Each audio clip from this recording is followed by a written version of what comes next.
Hola, hola. Bienvenidas y bienvenidos a Aprende en Casa 3.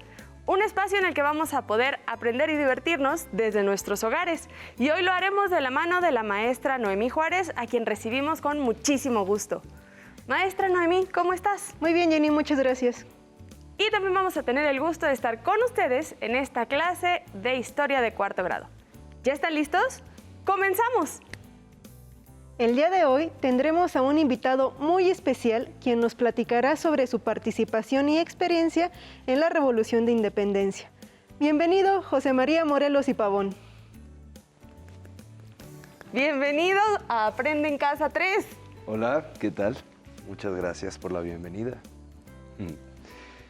Gracias, es un gusto de verdad estar con ustedes y ver que los ideales y sentimientos por tener una nación independiente y libre por la que tanto luché, rindieron frutos. Antes de iniciar, ¿qué te parece si te presentas con las niñas y los niños que nos ven desde casa? Aunque seguro ya saben de quién estamos hablando. Muy bien. Pues mi nombre completo es José María Teclo Morelos y Pavón. Seguramente ustedes me conocen más por mi primer apellido, Morelos. Así que en las páginas de historia, soy Morelos, o también conocido como el Siervo de la Nación. He visto varios monumentos de usted, además de que recuerdo un estado de la República se llama Morelos en tu honor. ¿Naciste tú ahí? Yo nací en la ciudad de Valladolid, hoy llamada en mi honor a partir de 1828, Morelia. Y esta se encuentra en el actual estado de Michoacán. Yo crecí con mi abuelo y él era mi maestro y me enseñó a leer y a escribir. A los 11 años dejé la ciudad para trabajar en el campo como labrador, arriero y escribano en una hacienda productora de añil hasta los 24 años. Vaya, no conocíamos esa parte de tu vida, pero a ver, tú eres sacerdote, ¿no? ¿Cómo lograste continuar con tus estudios?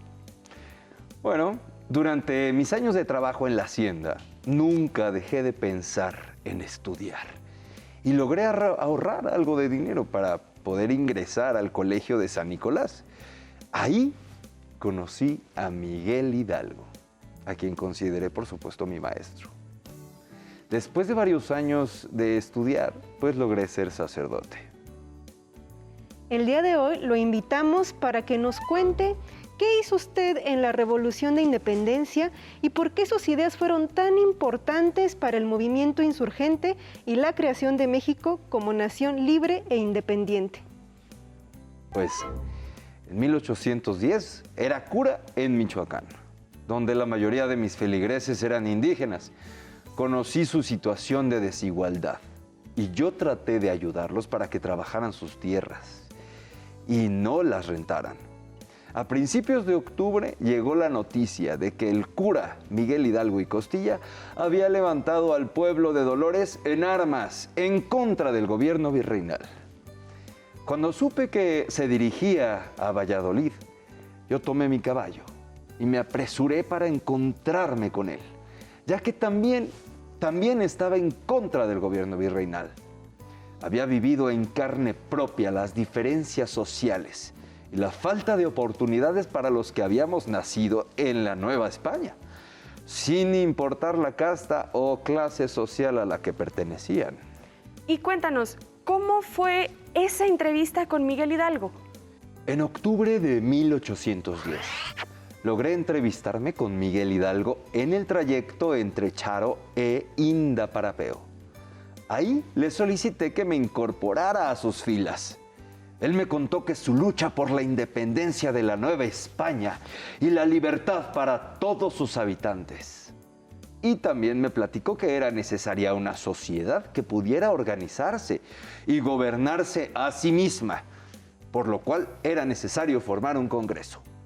Sin duda, Miguel Hidalgo ya tenía un proyecto para la insurgencia, pero cuéntanos, ¿el cura Miguel Hidalgo lo integró a sus filas o qué sucedió después? Bueno, Miguel Hidalgo me nombró su lugarteniente es decir, su representante para ir a levantar en armas a los pueblos del sur y tomar el puerto de Acapulco. Y que de todos los lugares por donde pasara, yo me hiciera cargo del gobierno y recibiera las armas que existían, dejando en el mando a los criollos y quitando a los europeos. Me imagino que era muchísima responsabilidad y una gran tarea tomar Acapulco, uno de los principales puertos comerciales de la Nueva España. Bueno, pero para cumplir con esa gran tarea, yo regresé a Michoacán y solicité una licencia de mi curato. Y con tan solo 25 hombres armados, con palos, machetes y algunos fusiles, salí hacia el sur. Recorrimos diferentes poblaciones, rancherías y la costa. Y poco a poco la población se fue uniendo a mis tropas, que estuvieron integradas por hacendados como Hermenegildo Galeana, rancheros indígenas como Pedro Asensio Alquiciras, mestizos, africanos y mulatos como Vicente Guerrero. Sí que su tropa estaba integrada por personas de varias castas y clases sociales, lo cual nos habla de que la sociedad quería cambiar y estaba a favor del movimiento independentista. Así es, por lo cual una de las primeras acciones que realicé en noviembre de 1810 fue abolir la esclavitud, las castas, los empleos a españoles y algunos pagos que los pobres tenían que hacer al gobierno virreinal. Eso les afectaba demasiado. La libertad fue una de las ideas y garantías más importantes de la insurgencia, así como eliminar las castas y dejar de llamarse criollo, mulato o mestizo, sino que desde entonces todos los habitantes nacidos en la Nueva España fuéramos conocidos como americanos. Claro, era muy importante que todos los habitantes de la Nueva España fueran libres y que ésta no dependiera de su casta u origen. Y qué interesante que ahora se refieran a los habitantes de la Nueva España como americanos. Claro, porque habían nacido en el continente americano, a diferencia de los españoles peninsulares, también llamados europeos. ¿Y qué otras ideas propusieron o se llevaron a cabo durante su etapa en la insurgencia? Esa es una pregunta muy interesante y también un poco complicada, ya que no fue fácil hacer la guerra y al mismo tiempo construir un gobierno diferente al que teníamos y con el cual no estábamos de acuerdo.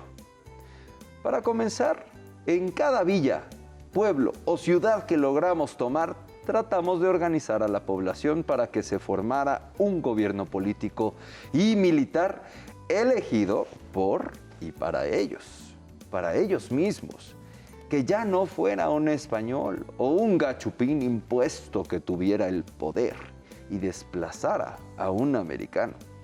Me imagino que sí fue muy complicado formar un gobierno insurgente al mismo tiempo que se debía hacer la guerra, pero aún así tengo entendido que usted nunca se rindió y entre sus campañas militares iba formando las bases para que la insurgencia fuera un proyecto político y formara una nueva nación con un gobierno representativo. Así es, así es. Para llevarlo a cabo yo escribí una convocatoria para que se eligieran representantes de cada provincia y se organizara un congreso para discutir el proyecto de nación y formar una constitución que nos representara y diera las bases para toda la sociedad.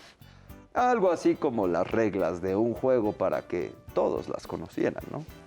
Las siguieran y la sociedad pudiera organizarse en una nueva nación. ¿Y este congreso sí se llevó a cabo? Por fortuna, así fue. El 14 de septiembre de 1813 se inauguró el Congreso de Anáhuac en Chilpancingo, en el actual estado de Guerrero. En el discurso inaugural yo di a conocer un documento muy importante donde expresé mi pensamiento y lo que creía debía lograr la insurgencia en lo político y en lo social. La intención de este documento era que fuera la base para que todos los diputados reunidos elaboraran una nueva legislación. Ese documento lleva el título de los sentimientos de la nación. ¿Y qué les parece si leemos algunos puntos para que los niños y las niñas que nos están viendo puedan saber un poco más de él? Claro que sí. Si me permite, empiezo a leer. Claro que sí. Primera, que la América es libre e independiente de España y de toda otra nación, gobierno o monarquía, y que así se sancione dando al mundo las razones. El siguiente es mi favorito. Que la esclavitud se proscriba para siempre. Y lo mismo la distinción de castas, quedando todos iguales.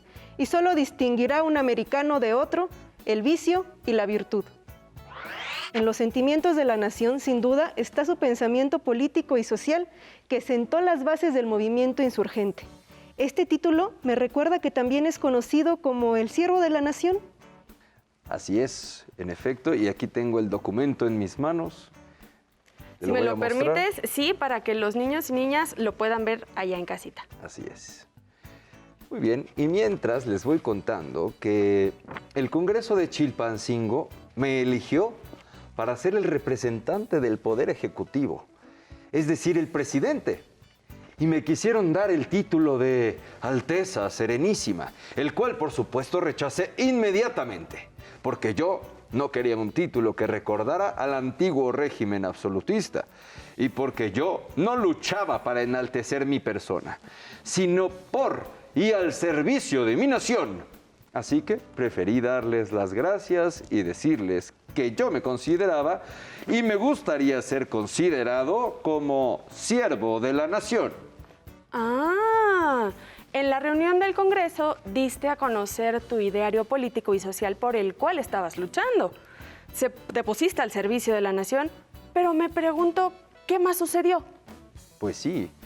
Bueno, un Congreso está formado por los representantes de los habitantes de las diversas provincias, actualmente estados de la República Mexicana.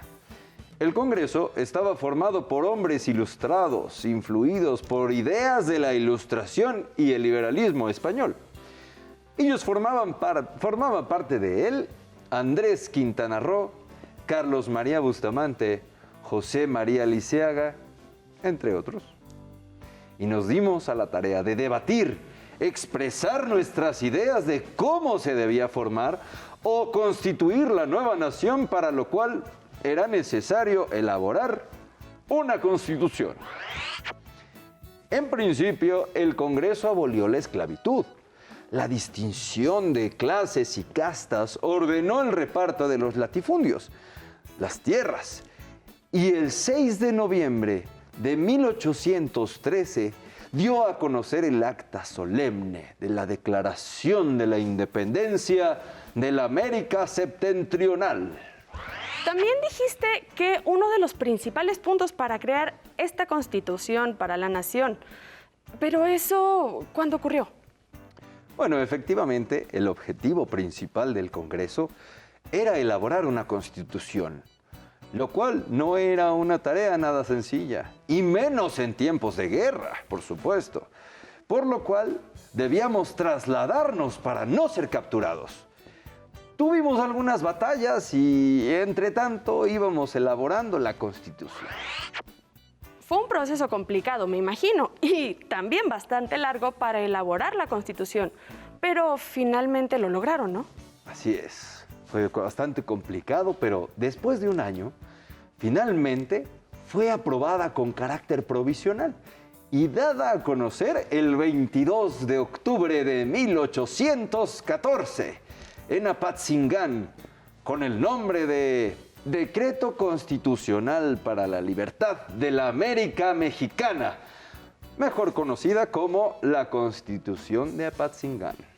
A ver, pero dinos, ¿qué establecía esta Constitución? Bueno, en primer lugar se estableció la independencia, un sistema de gobierno republicano centralista, donde hubiera tres poderes, como en la actualidad. La soberanía popular, que todos los habitantes fueran iguales ante la ley y tuvieran derechos. Por lo dicho, esta primera constitución elaborada por los insurgentes fue la base para las constituciones posteriores. Eso es muy buena observación, así es. Sí fue la base. pero más adelante les contarán cómo fue ese proceso. Yo solo les puedo decir que con la Constitución de Apatzingán se logró integrar en un solo documento los ideales de lucha del movimiento insurgente. Hasta aquí hemos conocido el por qué se unió a la insurgencia y que su ideario político era la independencia absoluta respecto a España y establecer una nación como un gobierno republicano, donde todos los habitantes fueran libres e iguales ante la ley, tuvieran las mismas oportunidades para estudiar y elegirse en cualquier cargo, su pensamiento social. Siempre luchó por hacer realidad sus ideales y al servicio de su patria. Todo en medio de una guerra, donde tengo entendido que también destacó y fue llamado generalísimo. Así es. Desde que el cura Hidalgo inició el movimiento, fue una guerra, ya que el virrey Francisco Javier Venegas inmediatamente envió a las tropas conocidas como Ejército Realista a combatir y a perseguir a los insurgentes o insurrectos. Yo no era un hombre de armas, pero sí sabía cabalgar. Y poco a poco aprendí a utilizar el mosquete y el sable. A ti también se te recuerda por ser un gran estratega de la guerra y emprender esta y muchas otras diversas campañas militares. Bueno, efectivamente, a diferencia de mi maestro, yo preferí tener pocos contingentes de hombres, pero eso sí, muy bien disciplinados. Y en la medida de lo posible, también bien armados. Entre 1810 y 1813, mis tropas y yo emprendimos 5 campañas militares. Durante este tiempo, logramos tomar el puerto de Acapulco, Oaxaca, Tehuacán, Orizaba, Tasco, Tixtla. Fueron muchas batallas y lograron tomar lugares importantes. Pero, ¿cuál considera que fue su hazaña militar más importante? Bueno, en cada campaña militar aprendí bastante. Y la verdad es que logré disciplinar e instruir a mi ejército. Pero sin duda mi momento militar más importante fue en el sitio de Cuautla, en 1812. ¿Cuautla? Ese lugar está en el estado que lleva su nombre, Morelos. Así es. Cuando mis tropas y yo llegamos a la villa de Cuautla, el virrey tuvo miedo de que avanzáramos hasta la Ciudad de México, que además ya estaba muy cerca. Así que envió a su mejor general, Félix María Calleja del Rey, a combatirnos. Una vez leí que ese general Calleja dijo que combatirlos sería como un paseo por el campo. Ay, sí era él, ¿verdad? Pero a ver, cuéntanos más de qué pasó. Bueno, lo que pasa es que el general Félix María Calleja estaba muy confiado de que mi ejército estaba compuesto por personas sin instrucción militar, que llevaba poco tiempo combatiendo y que además estábamos mal armados. Inició con un fuerte ataque y contundente el 19 de febrero de 1812. Sin embargo, yo contaba con el apoyo de hombres que también se formaron en la guerra, junto conmigo en cada campaña, como Hermenegildo Galeana, Mariano Matamoros y los hermanos Bravo. Ellos me ayudaron a organizar a las tropas y el pueblo que se sumó a nuestra causa. Y en conjunto, pues se cavaron trincheras, se perforaron muros de iglesias y casas para hacer aspilleras. En fin, todo el pueblo se fortificó. ¿Todo el pueblo? Pero también en los pueblos habitaban mujeres y niños, ¿no? ¿Qué pasaba con ellos? Esa es una pregunta muy interesante. Efectivamente, en los pueblos y en las tropas insurgentes había mujeres, niñas y niños. Y en la guerra no solo participaron hombres, al contrario, muchos de ellos iban acompañados de sus familias. Las mujeres formaban parte muy importante de los ejércitos populares, ya que ellas se encargaban de conseguir armas y recursos, de preparar los alimentos, de cuidar a los enfermos, de proteger a las comunidades, además de recibir a los combatientes después de la campaña. ¿Y las niñas y los niños qué hacían en tus tropas? La mayoría iban con sus padres, como por ejemplo mi hijo, Juan Nepomuceno Almonte, que él me acompañó en diversos combates. Y algunos más nacieron durante la guerra. Las niñas ayudaban a las mujeres cocinando, lavando, cuidando a sus hermanos. Y por su parte, los niños nos ayudaban cuidando a los caballos. Ellos eran mensajeros, espías y algunos hasta fueron soldados. ¿En verdad hubo niños que fueran soldados y tomaran las armas? Pues así es. En especial durante el sitio de Cuautla del que les platicaba anteriormente. Fue una suma de apoyos y voluntades lo que nos hizo resistir. En ese momento yo formé la compañía de niños del ejército americano, mejor conocido como los emulantes, integrado por mi hijo, por supuesto, y los hijos de mis soldados. ¡Qué interesante! Y, a ver, ¿finalmente sí los capturaron o qué fue lo que pasó? Pues no. Calleja y su ejército no lograron capturarnos. La población y mis tropas lograron resistir heroicamente 72 días el sitio, durante los cuales el agua y alimentos también comenzaron a escasear y la gente comenzaba a enfermarse. Así que yo decidí poner fin a esta situación. Mi ejército rompió el cerco y logramos escapar de la amenaza realista. Fueron muchos días de resistencia y le ganaron al mejor militar realista. Por eso su fama de estratega militar. Y por eso ese estado se llama Morelos, en honor a su hazaña militar. Ahora sabemos que por sus ideales políticos y sociales y su trayectoria militar, es uno de los principales protagonistas en la Revolución de Independencia y en la formación de México como nación. Muchas gracias, de verdad sus palabras me halagan. Aunque por causas de la guerra y del destino, no pude ver concluido mi sueño y mi trabajo de una nación libre e independiente. ¿Cómo por? Digo, después de tanto esfuerzo, ¿por qué no lograste ver ese sueño? Bueno, como les comenté, aún después promulgada la Constitución, a causa de la guerra, el Congreso tenía que trasladarse constantemente de un punto a otro, a donde estuviera a salvo de los realistas. Y era mi deber protegerlo. Así que en septiembre de 1815 salimos rumbo a Tehuacán.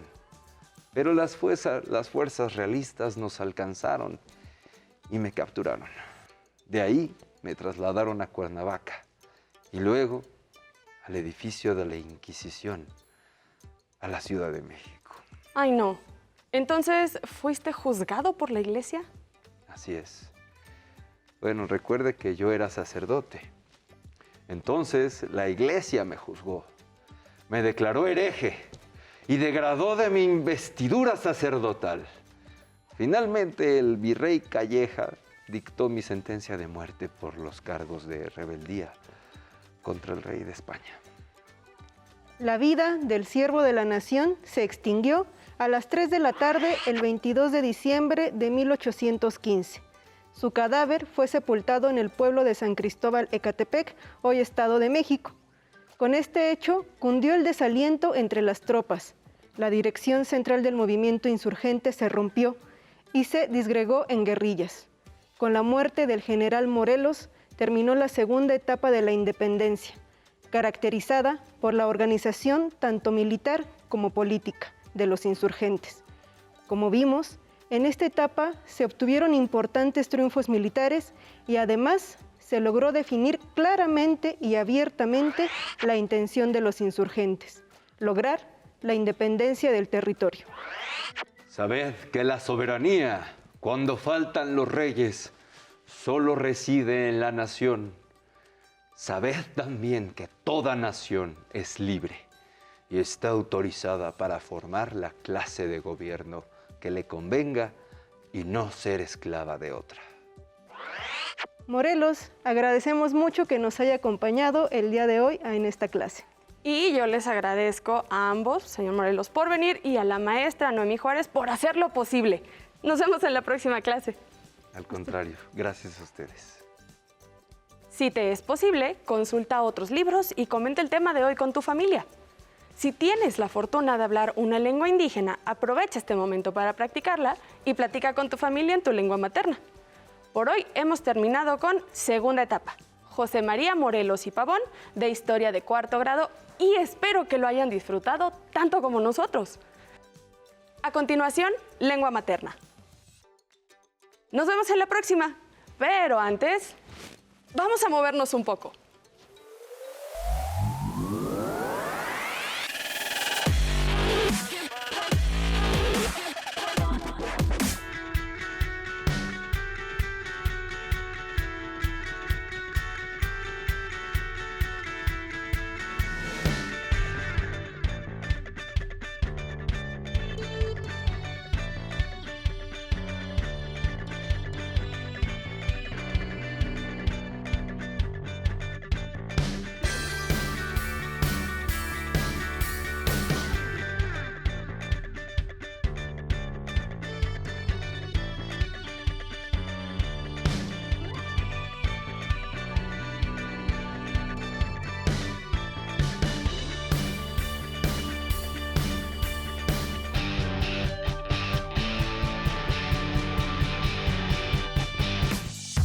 Si no tienes el libro de texto o necesitas ayuda para responder las preguntas, contáctanos.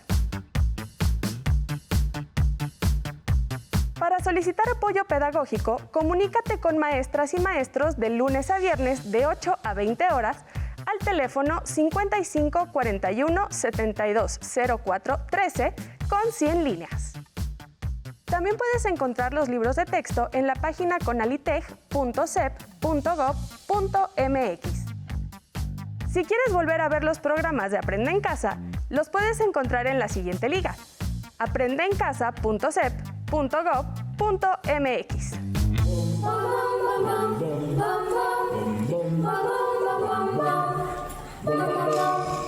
La negrita cucurumbe se fue a bañar al mar para ver si las blancas olas su carita podía blanquear. La negrita cucurumbe a la playa se acercó y envidiando a las conchitas por su pálido color.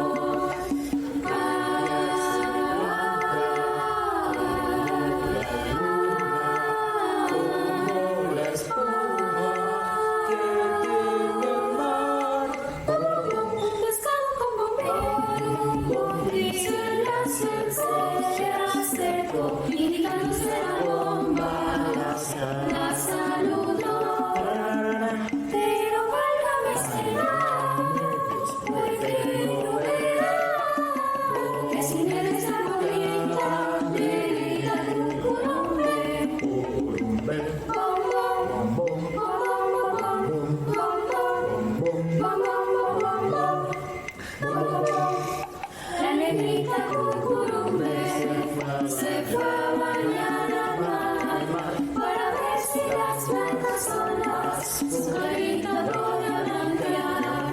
La negrita cucurumbe a la playa se acercó, envidiando a las conchitas por su pálido